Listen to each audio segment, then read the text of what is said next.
धाराशिवच्या उमरगा तालुक्यातील त्रिकोळी शिवारात शेतकऱ्यांच्या शेतातील पाण्याच्या मोटारी, वायर असे शेती अवजारे चोरी होण्याच्या घटना घडत असताना या भागातील शेतकऱ्यांनी एकजुटीनं रात्रीच गस्ती घालायला सुरुवात केली होती आणि दिनांक 15 एप्रिलला रात्रीच एका 4 चाकी वाहनात काही चोरटे चोरी करताना येथील शेतकऱ्यांच्या निदर्शनास आले।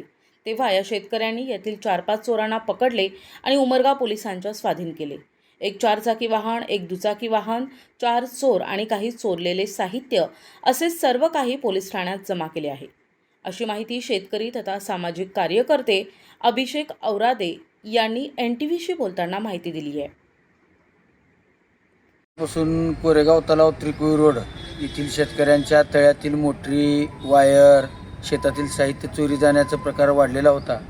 त्या अनुषंगाने सर्व शेतकरी सध्या दीड महिन्यापासून शेतामध्ये गस्त घालून होते, रखवालदारी करत होते। काल रात्री 11:30-12च्या दरम्यान तळ्यामधील मोटरीचे वायर चोरी गेल्याचे काही शेतकऱ्यांनी निदर्शनास आले। त्या अनुषंगाने सर्व शेतकऱ्यांनी तपास घेतल्यानंतर काही 4 चोर त्यांच्या निदर्शनास आल्यानंतर हा टेम्पो व 4-5 व्यक्ती चोरी करणारे यांना पकडून पोलिसांच्या ताब्यात दिलेला आहे। त्यांच्या या टेम्पोमध्ये शेतकऱ्यांचं बरंच सामान आहे, त्यामध्ये कोळपे आहेत, पुन्हा ठिबकचं सामान आहे, ताडपत्रे आहेत आणि त्या ठिकाणाहून 5-6 टोळीतील 5-6 चोर हे त्या ठिकाणाहून फरार झालेले आहेत। रात्री 3 वाजता पोलिसांच्या ताब्यात त्यांना दिलेलं आहे। वायर घेऊन फरार झालेले आहेत। एकूण किती चोर होते?